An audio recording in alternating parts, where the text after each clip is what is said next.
What's going on, guys, and welcome back to another episode of Career Mode. This is episode number 251, and we start today's episode off with a scout report. Our youth scout currently based in England, and you'll also get to see confirmation that Randy and Lou did sprain his ankle in the Capital One Cup final and will be out for 3 weeks. Of course, that happened in the last game in the last episode, and if you missed the last episode, highly recommend you guys go back and watch it. It was a special for episode number 250, and of course, I did give you guys the choice to vote for my next Career Mode team in a straw poll, which I left in the description. So if you missed the last episode, definitely go back and watch it. You'll see the 4 teams I chose for a straw poll for you guys to choose between for the next Career Mode team.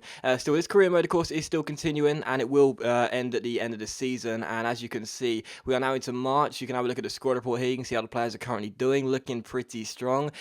Sadly, one note is that Ronaldo has already decreased the rating since arriving in January, which is a bit of a shame, but of course it was going to happen eventually. You know, he's 37 years old now, but even so, even at 92 overall with a few negatives there, look at how good his stats are, man. Seriously, I've still got no regrets over that transfer, no regrets. Still, look at the league table as well, 11 games to go. We are top of the table by a single point. West Brom trail us by that 1 point. We got 60, they've got 59. Everton and Chelsea, though, still both in the title race with 54 points in third and fourth respectively, and Liverpool have 50, only 10 points behind us, and United are only 13 points behind us. So there's still a chance that those teams can get themselves back in the title race. I would imagine it will be between us, Everton, Chelsea, and West Brom. But there's still a chance for Manchester United and Liverpool to get themselves back in the race if they win a lot of games in quick succession. So it's a really tight title race right now, and it could come down to the wire between 2, 3, or possibly even 4 teams come the end of the season on the final day, which would be fantastic. But there's still 11 games to go, still a long way to go. Anything can happen, and we take on Villa for the first game of today's episode here in the Premier League as we travel to Villa Park for an away game. Of course, last game beating Newcastle in the Capital One Cup final, delighted to secure that trophy, but of course we still got 3 more we're going for: the Premier League, the Champions League, and of course the FA Cup as well. Really want to retain our Premier League title, so a win in this game was a must for us. And the first chance would fall in the 29th minute for Aston Villa, though, as Gardner finds Vyman. Vyman turns his man and picks out Tyson, whose strike goes just over the bar and behind for a goal kick. So still goalless, first chance coming to Villa, though. 10 minutes later, a good chance for us. Murray Williams heads this corner just over the bar and behind for a goal kick. So still 0-0 going into the break, and the final chance of the first half would fall here in the 45th minute as Ryan Sarr finds Kevin Savanier. Savanier on the ball for us, goes down the left-hand side, picks out Raheem Sterling. Sterling takes it around Matthew Loughton, rides a slide challenge, keeps on going, then takes it past Hurd, gets inside and shoots, but drags his shot wide and behind for a goal kick. So still Villa 0, Arsenal 0 going into the second half. And to be honest, the second half was really, really poor. 40 minutes had passed and still no real chances to report. It was still goalless and looked like it was going to finish as a stalemate. Great chance here on the 88th minute as Niang's on the ball, turns his man, gets himself inside and shoots. The first shot is blocked and he comes back to him, and again he shoots. But it's a really good save with the goalkeeper, though, and turn behind for a corner. So still 0-0 with one of our final chances of the game. Cristiano Ronaldo swings in the resulting corner into the centre, looking for Lassie. Lassie wins the header, but he puts it over and behind for a goal kick. And it was how the game would finish as well. Aston Villa 0, Arsenal 0. A very, very poor game. Honestly, one of the worst games I've played since joining Arsenal. I couldn't break down Villa. They played brilliant possession football. I could barely get the ball off them.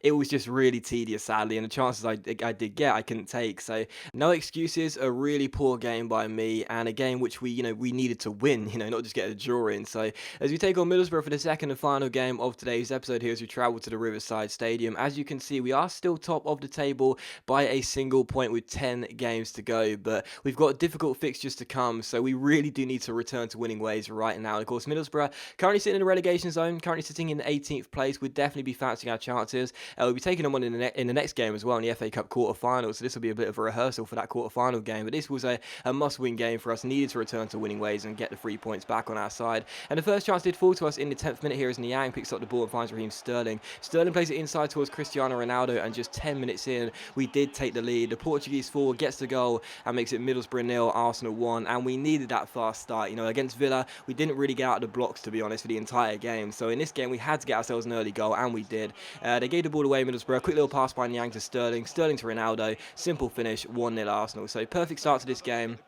Obviously, Cristiano Ronaldo coming in January, getting the goal there, and the 37-year-old gets his second goal in the Premier League. With Lazari currently injured, Niang and him starting up top together, I do feel like there'll be a great strike partnership, and that was a really nice finish there by Ronaldo. So 1-0 to Arsenal. In the 40th minute, Niang finds Sterling here, he rounds the goalkeeper, thinks he's going to score, but still makes a really good recovery save, and eventually it's cleared away. So still 1-0, and in the 90th minute, again, we get ourselves forward here, looking really bright early on. Chambers finds Cristiano Ronaldo, the goal scorer, inside towards Raheem Sterling. Sterling finds Savanier, nice back heel to Niang, quick little fake shot, gets inside, lovely piece of agility there to beat his man, gets taken down, and the referee gives a penalty as well. So nice build-up play there, Niang taken down, and the referee has no choice but to award a penalty and also book Seb Hines. So booking there for Hines and a penalty to Arsenal. Great chance to extend the lead, make it 2-0 just 22 minutes in, and as you can see, a definite penalty as Niang gets taken down. So great chance here to make it 2-0. Niang usually so reliable from the spot, so I was definitely fancying my chances here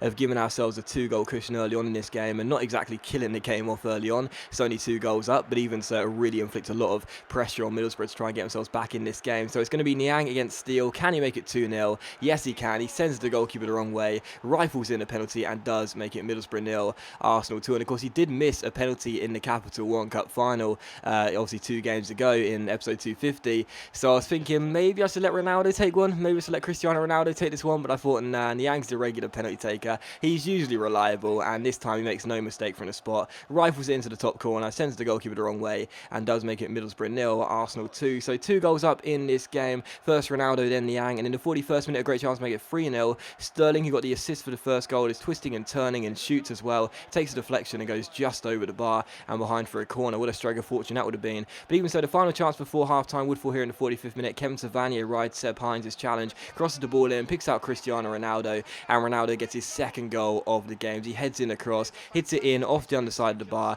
and we also got a little goal decision system there, but of course we knew it was in anyway, because once it hit the ground, it came back, then hit the underside of the bar again, and then went in. So definite goal, obviously, we all knew that. No need for a goal decision system, but it's always nice when you see it anyway. And it's Middlesbrough 0, Arsenal 3 going into the break. So 3 goals up in this game. Middlesbrough, they weren't exactly playing bad, but they just couldn't defend. You know, they had a bit of possession here, but they couldn't really do anything with it. You know, couldn't really get too many chances. When they did, their final pass was lacking, and to be 3 goals down going into the break, we sort of knew the game was done by now. So Middlesbrough 0, Arsenal 3, 2 goals for Ronaldo, 1 goal for Niang, and surely now back to returning to winning ways and getting the 3 points. But Middlesbrough weren't going to lie down and just accept defeat. 4 minutes after the restart, Morris crosses the ball in, and Kike gets Middlesbrough back in the game to make it 3-1 here. Really nice header, and at first I thought Carboni should have saved it because the power on the header, there wasn't too much of it, but as you'll see, the number 9's header is so accurate on the replay, and it seemed that the header actually seemed to swerve from outside the post to in. If you watch it back on the replay,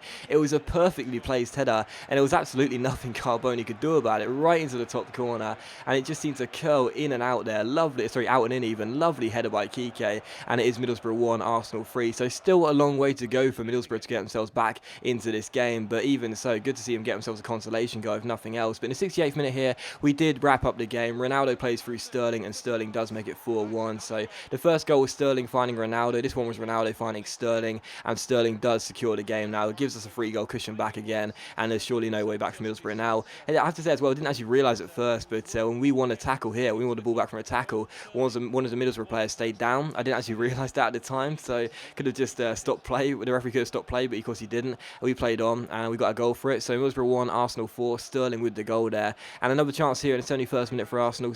Ramsey's on the ball for us, rides a slide challenge, plays it through towards Cristiano Ronaldo, looking for his second goal of the game. Lovely dribble, comes back to Ramsey. Ramsey finds Niang, who shoots, and the goalkeeper makes the save and turns behind for a corner. So still Middlesbrough 1, Arsenal 4, and to be honest, the one goal Middlesbrough got was essentially the only goal you thought they would get in the game, because after they got that goal, I was thinking it's 3-1 now, maybe they're going to get themselves back in this game, really put the pressure on, but they didn't. They just sat back a lot of the time, and it was really easy for us to maintain possession in the second half and just pass our way forward and create more and more opportunities. Another good couple of chances there. Welbeck's shot just wide of the post, and the final chance would fall in the 90th minute to Middlesbrough, trying to get themselves back in the game as Williams ships it forward towards Montero. Eventually comes to Forrest, who strikes it, but Carboni makes a really good save and turns behind for a corner. So still 4-1. And of course, the game pretty much already over now. Middlesbrough just trying to get themselves a second consolation goal. And from the corner, Montero ends up crossing the ball in, looks for Forrest in the centre. It comes to Carboni, who catches the ball, quickly kicks it out towards Niang down the left-hand side, realises that Niang has the pace on Gibson, has a great chance to go through one-on-one if he dribbles the ball really nicely, keeps hold of it, then beats Armstrong with a Berber spin. Lovely run by Niang, but instead of going for goal himself, he's selfless. He picks out his strike partner, Ronaldo, and this is why I feel like these two are going to work together. They are so good at holding the ball up for one another, finding each other, making forward runs, and of course they're both superb at finishing the ball. So Middlesbrough 1, Arsenal 5, Cristiano Ronaldo secures the victory in style, Niang getting the assist there, and it is 5-1 to Arsenal, returning to winning ways in style. So really pleased with the result, and a really good team performance by everyone out there. So that is going to end the episode, guys. So as always, a big thank you for watching the video. Really hope you have enjoyed it. If you enjoyed the episode, then please do consider leaving a like ratings. That is much appreciated. It really does help my channel out. Apologies for my voice, sound a little bit sick right now because I am a little bit sick, but hopefully it's been okay. And yeah, I'll see you for the next episode of Career Mode very soon.